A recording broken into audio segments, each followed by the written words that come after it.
You're trying to eat healthy, but menopause still has your pants too tight, feeling exhausted, and maybe a little angry. If you're trying to do all the right things, but menopause is still winning, let's uncover why your healthy habits might need a makeover. This isn't about going all in overnight. It's about starting where you are with changes that feel doable. Every woman I coach needs something a little different. That's why I like a 3-level approach to help you feel better without losing your mind or your chocolate. And yes, HRT can help. I'm a big fan. But by the time I got on it, I was hoping it would be the magic fix. It wasn't. Not until I paired it with the right habits did I finally lose the weight and feel like myself again. So let's begin with the first level. You're starting to feel the impact of all those changing hormones. You're not feeling like yourself. Maybe you're eating the standard American diet of a lot of packaged foods, grabbing drive-through meals here and there, or just feel too tired to think about cooking. You know something has to change, but you're not ready to go all in yet. This is where I was when perimenopause hit me like a truck. I wasn't at a place where I could handle any big changes, so I had to start small. And if this sounds like you, that's where you need to start too. So start with small, doable changes. As our hormones start to decline, they start to mess with our sleep. And when you don't get a good night's sleep, everything is harder. So focus in on how you can improve that sleep. If you're not taking HRT with that progesterone to help your sleep, maybe you want to supplement with some magnesium or get that nighttime routine dialed in so that you get better sleep. Maybe going to bed earlier, or taking a hot bath, or getting off screens early enough in the evening. You've got to find what works for you.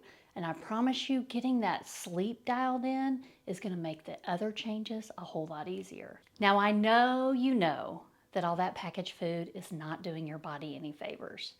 But when you're in that exhausted phase, it's hard to not rely on those crutches. So slowly start to crowd out that processed food with one ingredient foods. Pick a vegetable that you like enough that you could maybe eat every day. How can you get one ingredient foods more on your plate and get less of that packaged food? Just start to crowd it out. Don't restrict yourself like you can't have it, but try to gently crowd it out, and it's going to feel like an easier change. And the next doable habit in this phase is just to get a walk outside on a regular basis. Not to burn calories and to lose weight, but just to lift your mood, get you moving, and lower inflammation. Implementing a daily walk outside is going to improve your mood, give you some more energy, and start to create an exercise habit.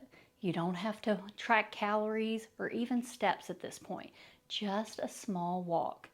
And if you can't get outside, maybe it's around your living room for a little bit. 5 to 10 minutes is the sweet spot. You're wanting to create the habit before you ever make it harder. And then the last habit to change in this level is improving your breakfast. If you're eating the cereals, the muffins, the waffles, the pancakes, that's setting you up for a roller coaster ride on blood sugar, which makes that food noise even louder throughout the day. So if you can start with a protein first breakfast, maybe even add a little bit of vegetables to get that fiber in, you're going to notice that it's going to give you more energy to start the day, and you're going to stay full longer and not have that food noise calling you to snack. This phase is all about building consistency on simple habits, just like I teach in my consistency code. Now, when my client Shauna came to me, this is where she was. She was burned out from so much dieting that didn't ever really work. Her hormones were out of whack, and she was just so frustrated. What finally worked wasn't a strict plan. It was starting small and creating habits that she could stick to. Yes, she lost weight, but more importantly, she improved her relationship with food and knows the system to slowly and steadily improve her lifestyle habits. And that's what I want for you. Level 1 is a great place to start. But what if you've done those things and are still feeling stuck? That's a sign to go a little deeper. Level 2 is all about smarter habits, not stricter ones. The first one of this level really made a difference on my waistline and my energy levels. but I couldn't do it overnight. I had to gradually make my meals more filling so that I didn't have to snack all day. So if you can eat meals, not snacks, trying to make sure your meals are satisfying and keep you full long enough to go to the next meal. You might need a little mid-afternoon snack, but other than that, you can go from meal to meal without getting that cravings or that hunger. And the way you do that is to fill up with protein and fiber. That fiber comes from nuts, seeds, and those lower starch vegetables.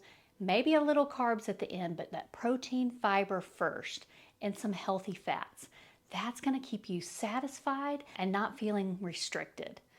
Now, as I was transitioning to this, I had to leave my favorite snacks at the store.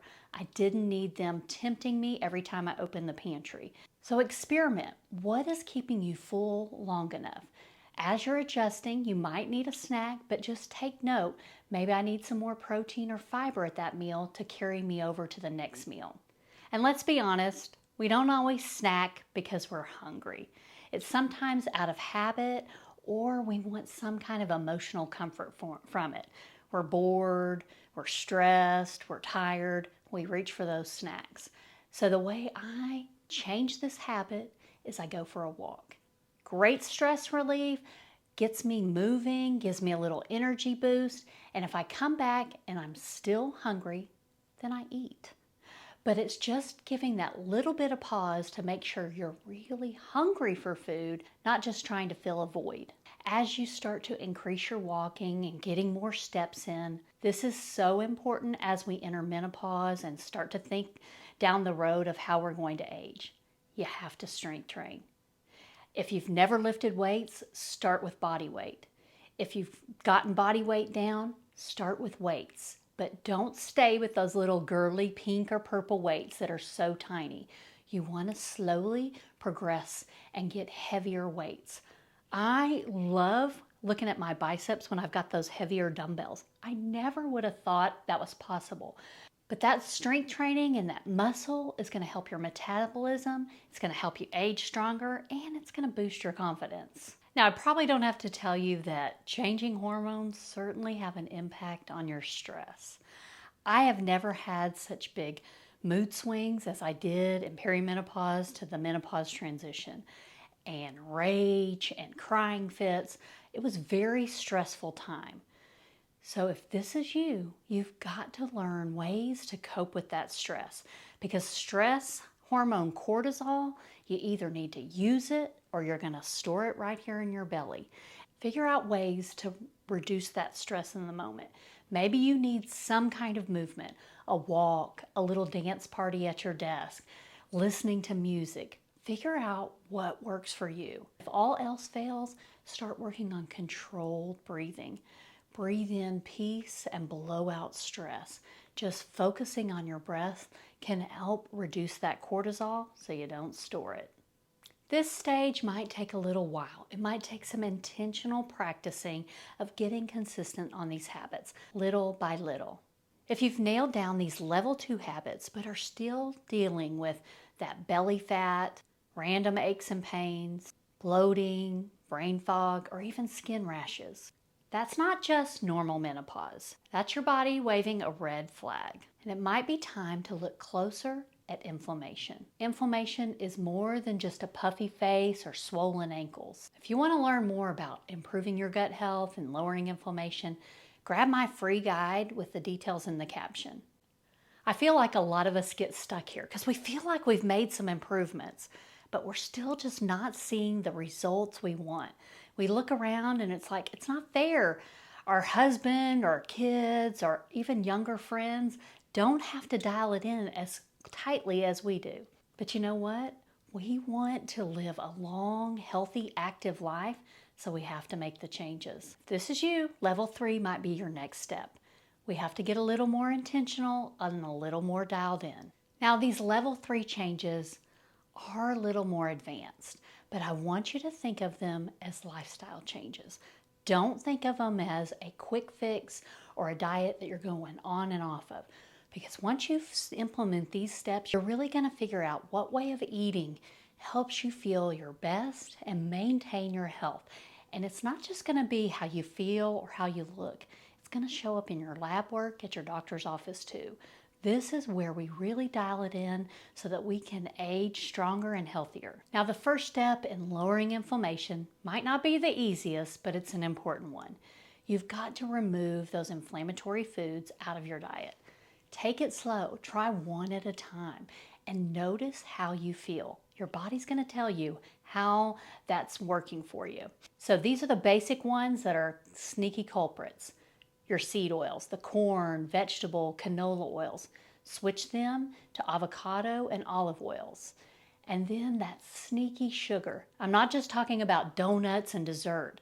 That sneaky sugar can show up in your yogurt, your protein bars, and even your salad dressings. So really start being intentional about lowering your added sugars. And then the other ones are gluten, which is that wheat, barley, rye, bread, cereals, pastas. Those things are not helping your gut or your inflammation. And then two others are dairy and corn. Experiment. Find the ones that are causing your symptoms, and once you connect the dots and figure out which inflammatory foods are causing your symptoms, you're going to want less and less of them. Another habit change in this level is to focus on managing your blood sugar and keeping it lower. When you do that, you slowly break free from that insulin resistance. And the way you know you have insulin resistance is you have that menopause belly. The more insulin you need to clear out that blood sugar, the less effective it gets. And the more it hangs out, it gets stored as fat. You want to lower that blood sugar and keep it from spiking. The way you do this is at every meal, you start with fiber and protein, and then you save the carbs for the end of the meal. And those carbs, I'm talking about sweet potatoes, fruit, some of those nature's carbs, not those packaged snacks. Now, if you have to have them, always have them after you have protein, fiber, and some healthy fats. That's going to lessen the blood sugar impact. Once I learned that managing blood sugar wasn't just for diabetics, that I could implement this too without being starving, I started to see the scale move. Now, I still eat plenty of low-starch vegetables, broccoli, cauliflower, leafy greens, bell peppers. I get a lot of colorful fruits and vegetables on my plate, and some lower sugar fruit like strawberries and blueberries as my little dessert. When you have your blood sugar under control, you no longer have that food noise, those loud cravings, driving you to the pantry to get some chocolate or some kind of a snack. Steady blood sugar means steady energy and lower cravings. And another step to lower that inflammation and to lower that insulin is to start intermittent fasting. You don't have to go drastic with this. Just start closing the kitchen after dinner. Stop eating a couple hours before bed. You add that to maybe your 8 hours of sleep, and you're already starting to get a fast in. If you can delay breakfast an hour or two and at least get 12 hours of no eating, you're going to start to feel the difference. It's going to lower inflammation and improve a lot of those symptoms. It's going to help you start burning fat. When you get 12 hours down, then you can maybe gradually make your way to a 14-hour fast or 16-hour fast. This was a game changer for me. This has become such an integral part of my eating that I don't even think about it anymore. My body has been trained to go for a while without food, and it doesn't make me starving or hangry. It's a gentle way to lower that inflammation and get your hunger hormones under control. Now, you don't have to do all of these things. Take what works for you and leave the rest. Just start where you are. Start to make small, better choices. It can help lower inflammation, balance your hormones, and help you feel like younger you again. And if you're ready for some guidance and a gentler approach from someone who's been there, book a free call with me and let's talk about what your next step should be. Details are in the caption.